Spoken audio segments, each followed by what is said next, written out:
Bonjour petits et grands lecteurs, j'espère que vous allez bien. On se retrouve aujourd'hui pour une nouvelle vidéo qui entame la rentrée scolaire. Et qui dit scolaire dit forcément école. Ça c'est du passé. Parfois on regrette un peu, c'était un peu plus chill comme rythme, mais aujourd'hui j'avais envie de vous présenter 5 romans qui parlent de la rentrée scolaire, et plutôt 5 romans d'imaginaire qui parlent un petit peu de rentrée scolaire et d'école. J'ai essayé au plus de pas tomber dans le petit piège de vous présenter forcément de la jeunesse. J'ai essayé de vous présenter aussi des romans adultes où l'institution scolaire a une certaine place, institution scolaire que je n'aimais pas forcément énormément, voilà. Et avant toute chose, je voulais simplement vous rappeler, pour la rentrée des classes, en septembre, nous aussi, on fait notre rentrée sur les salons avec 2 dates. La première, c'est Étrange-Grande à côté de Thionville, le 2e week-end de septembre. Et on va à Mérignac, donc vraiment juste à côté de Bordeaux, pour le festival Hypermonde dédié aux littératures de l'imaginaire. Et en octobre, vous nous retrouverez déjà à Grimoire, le festival à côté de Tours, et à Mons Livre en Belgique. Mais revenons à nos moutons et à nos moutons qui préparent leur rentrée, qui enfilent leurs beaux vêtements, parfois même leurs petits uniformes. On va peut-être commencer par les 2 romans jeunesse qui sont des romans clairement inscrits dans l'héritage d'Harry Potter, qui est clairement le livre de rentrée scolaire. Voilà. Donc c'est les 2 seules jeunesses que je vais vous présenter. Le premier est une saga qui compte déjà, je crois, 10 tomes. J'ai du retard, il faut que je lise, je crois qu'il me manque un tome ou 2. Qui est de la fantasy. J'ai eu beaucoup de mal à rentrer dedans quand je l'ai découverte, mais au fur et à mesure, voilà, on y va. C'est très très très jeunesse, c'est des livres qui peuvent être lus à partir de 10 ans, qui reprennent un univers de magie assez enfantin et assez bon enfant. C'est Les Gardiens des Cités Perdues de Shannon Messenger. Donc vous suivez la jeune Sophie au début du récit. Sophie, c'est une gamine qui est extrêmement intelligente. Je crois qu'elle a 2 ans ou 3 ans. Elle est peut-être déjà au lycée alors qu'elle a l'âge d'une collégienne, mais elle a beaucoup d'avance scolairement parlant. Et en même temps, elle se sent un petit peu en décalage avec le reste des élèves qu'elle côtoie. Elle est un peu bully aussi parce qu'elle est beaucoup plus jeune et que voilà, ça intéresse pas une gamine forcément des ados un peu plus vieux. Et un jour, elle fait une visite au musée. Alors, je ne sais plus dans quel musée c'est, mais je me demande si c'est pas le même musée que dans Percy Jackson à New York. Elle fait cette visite au musée et elle rencontre un jeune homme, celui-ci, qui va l'emmener dans un autre monde où Sophie en fait apprend qu'elle a été enlevée quand elle est enfant et qu'elle est douée d'un pouvoir extrêmement important et qu'elle est un peu comme une sorte d'élu ou de héros mais anti-héros dans ce monde-ci, et elle va faire donc sa rentrée dans une école de magie où chacun a un petit peu ses particularités. C'est un monde où vous allez retrouver des licornes, c'est des trolls ou ce genre de choses, voilà, pas mal de créatures fantasy, et surtout suivre Sophie de son enfance jusqu'à l'adolescence où elle a chaque année, il y a un petit problème qui se pose, c'est sur les mêmes constructions qu'Harry Potter, en plus jeunesse qu'Harry Potter, en plus mignon. Vraiment, c'est des livres où vous pouvez partir en fait sans problème pour les faire lire à des vrais ados, voilà, des gamins de 10 ans, et qui est bon enfant, bonne humeur, petit triangle amoureux comme on aime, personnage attachant. Sophie, c'est une jeune fille débrouillarde, et il y a des complots, des professeurs qui font des petits complots, il y a des fois on essaye d'assassiner Sophie, voilà, et le passé, voilà, vraiment les tropes de ce que vous pouvez imaginer d'un roman issu d'Harry Potter, c'est là-dedans, mais en beaucoup plus enfantin. Et l'univers est très beau esthétiquement, voilà, c'est un univers de magie très cristallin et ce genre de choses, et donc on suit Sophie qui va se faire des amis, qui va pas se faire des amis, qui va avoir du mal à rentrer dans le système éducatif de ce monde-ci avec des professeurs qui peuvent lui mettre un peu des bâtons dans les roues, mais c'est clairement un récit scolaire. On a vraiment des scènes où Sophie, elle est entre 2 cours de classe, quoi, donc même parfois on est dans la classe avec elle pour suivre des cours. Alors ça, c'est un copier-coller d'Harry Potter que j'adore, faut que je continue, mais c'est un copier-coller d'Harry Potter sans vraiment le dire, mais là on a passé le niveau plus, c'est un peu le Shannara de Tolkien, c'est Magisterium, donc l'épreuve de fer, donc Holly Black et Cassandra Clare chez PKJ. Alors c'est la même chose qu'Harry Potter, en plus glauque, où ça serait plutôt Drago qui est le personnage principal que Harry. Je vous explique.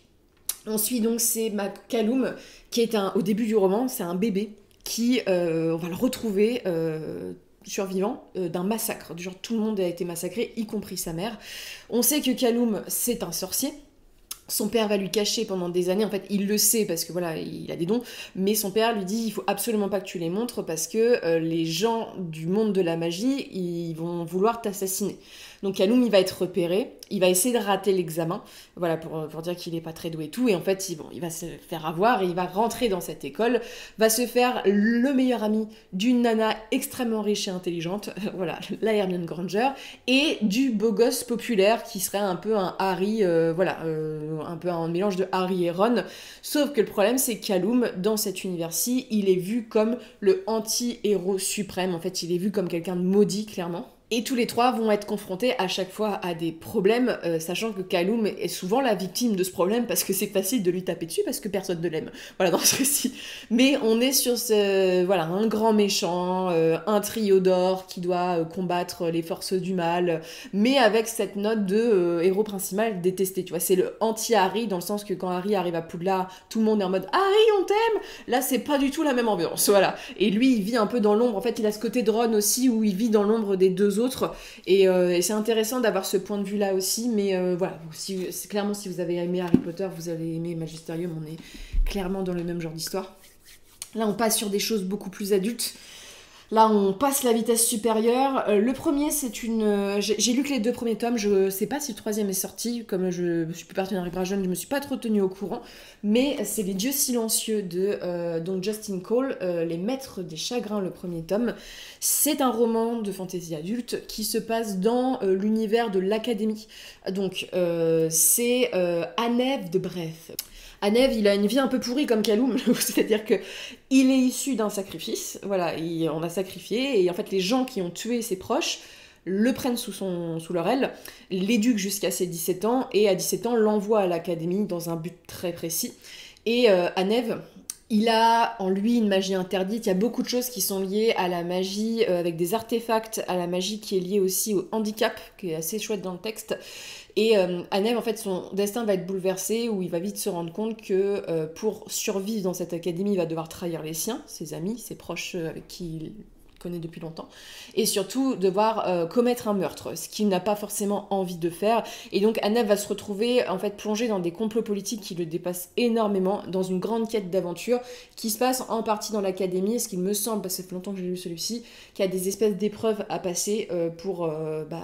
survivre et accéder au palier précédent, mais ça mélange magie, académie dans ce premier tome. Dans le deuxième, on voyage un peu plus, mais on a ce truc avec c'est une académie qui est tenue par des sortes de frères, donc voilà, c'est un peu dans ce délire-là un peu religieux. Ce qui est assez chouette parce que ça reprend en fait le trope un peu de l'académie qu'on sait avec Harry et tous ces textes un peu jeunesse, mais avec là beaucoup plus violents, des thèmes beaucoup plus glauques, un vrai univers travaillé autour, dans le sens qu'il y a, voilà, c'est assez riche en termes de world building, et un personnage estropié, il me semble, c'était le pied ou la main qui l'a pu, je ne sais plus, qui va devoir survivre alors que tout le monde veut sa mort, et il y a des trahisons, il y a des vrais dilemmes moraux. Le texte que je vais vous montrer ici, là on est clairement, alors c'est un texte que j'ai pas apprécié.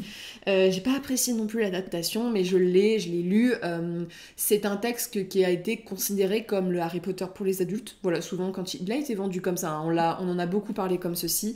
C'est Les Magiciens de Lev Grossman, donc c'est chez La Talente. En fait, j'ai un problème avec cet univers-ci parce que l'univers est très chouette.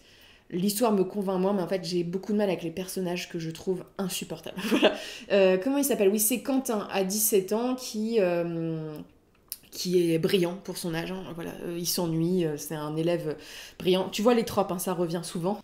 Et Quentin, il a un peu un regret dans sa vie. Un peu comme nous tous, on a dévoré Harry Potter, on a voulu avoir notre lettre. Lui, il était fan d'une série de livres aussi qui s'appelle donc Les Chroniques de Filori. Voilà, et il a l'impression de devenir adulte, tu vois, ça le ronge un peu. Jusqu'au jour où il reçoit sa propre lettre voilà, pour entrer dans une académie durant 5 ans. Voilà, donc là, on va suivre surtout, parce que quand ils sont adultes, hein, voilà, le côté plutôt universitaire, une académie de magiciens extrêmement dangereuse où on met en danger la vie des élèves, où on va faire la rencontre de plein de personnages, et où Quentin va se rendre peut-être compte que le livre qu'il adorait n'était peut-être pas forcément quelque chose d'imaginaire, qui est un petit peu mélange des mondes aussi. Donc c'est très chouette au niveau côté universitaire, au niveau cours, parce que voilà, on parle un petit peu de ça. Si t'as aimé Harry Potter, tout ce truc-là, c'est trop chouette parce que c'est poussé. Les relations amoureuses, c'est poussé plus adulte aussi. Donc quand tu vieillis, c'est un peu plus catchy que de la jeunesse. Mais le truc, c'est que Quentin est un géniard. Fitz, il fait de l'ombre à Fitz, mais vraiment, tu vois, autant Fitz, on l'aime, lui, mais t'as envie de le claquer. En plus, moralement parlant, en fait, c'est des adultes, mais voilà, tu glisses sur le truc un peu sombre parce qu'ils sont pas très moraux sur leurs décisions.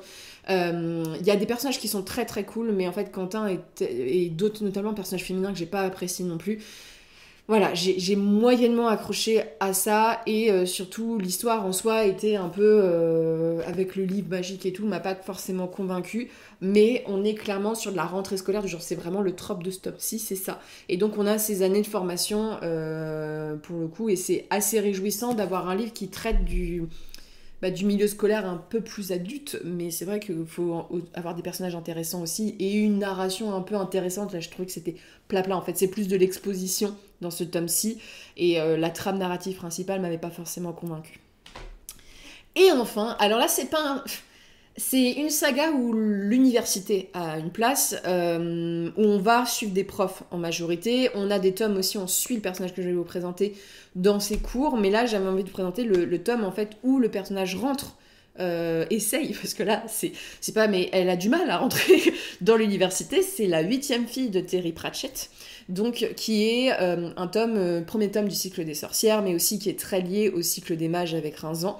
Donc c'est l'histoire, souvent dans les contes, du 8e fils, vous savez qu'il y a des pouvoirs. Un mage qui organise sa transmission de bâton de magie, sauf que le 8e fils du 8e fils n'existe pas, c'est une fille. Et donc il doit transmettre ses pouvoirs à une fille, sauf que ça ne se fait pas. Voilà, on parle beaucoup du sexisme dans ce tome-ci, mais ça ne se fait pas. Donc la transmission s'effectue, sauf qu'à l'université, qui dit transmission dit que les élèves doivent se former à l'université, pour l'université, l'école, l'académie, pour devenir magicien. Et faut vous imaginer l'Académie des mages comme une académie rassemblant des hommes qui n'ont jamais croisé de femme de leur vie. Voilà, le cliché même, alors ce qui est très drôle parce que dès qu'ils voient une femme, ça provoque des situations cocasses, mais qui voient très très mal l'arrivée de la jeune fille et voient en elle une source de malheur, quoi. Et donc c'est surtout là les sorcières qui vont aider, dans mes souvenirs, la jeune fille à rentrer dans cette académie parce qu'elle peut pas être sorcière, elle est mage. Voilà. Donc c'est un petit peu ce récit-ci où on va suivre aussi dans plusieurs autres tomes la trame narrative de l'académie, où dans cette académie vous avez un orang-outan qui gère la bibliothèque, qui va aider Rincevent parfois. Vous avez par exemple dans un des tomes c'est sur le football, mais plus t'avances dans la saga du cycle des mages, plus tu suis les professeurs. Donc t'as beaucoup de références un petit peu à l'enseignement et au milieu universitaire, et vous savez que Pratchett est toujours très critique, voilà, avec une pointe d'humour, c'est très très chouette. Mais voilà, donc on est sur du récit scolaire, on est sur du récit de là, ils veulent pas qu'elle rentre dans l'école, donc c'est un peu... D'habitude, ils viennent chercher les élèves, quitte à les forcer, et pas, voilà, quasiment c'est des enlèvements. Là, c'est le contraire. Une saga que je vous conseille aussi pour ça, si vous aimez un peu le milieu scolaire, le cycle des mages. Bon, Rincevent, on a beaucoup de tomes où il voyage et ce genre de choses, mais les derniers tomes du cycle des mages, on est dans l'université. Donc voilà. Et les personnages des mages sont très très drôles parce que la thématique principale quand on est au niveau de l'université, au-delà de l'enseignement et tout, c'est le sexisme et le patriarcat. Et donc c'est imaginez une femme, une jeune fille surtout, entourée de mages qui n'ont jamais côtoyé des femmes, ça risque de faire des étincelles. Et sur ce, voilà, j'ai présenter mon petit tas. N'hésitez pas à me dire, vous, si vous avez des livres de fantasy scolaire. C'est un genre que je lis peu, et c'est vrai que ça me faisait envie en ce moment de dire, je retrouverais bien un univers où on suit les personnages à l'école et tout, j'aime bien. Mais c'est vrai que je pense que ce genre a été un peu soufflé par Harry Potter, dans le sens que maintenant, la fantasy scolaire est très estampillée Harry Potter, et peut-être que ça bloque les éditeurs, parce que les gens n'ont peut-être pas envie de lire 15 fois la même chose. Donc sur ce, n'hésitez pas à me dire ce que vous en avez pensé, et on se retrouve bientôt pour une prochaine vidéo.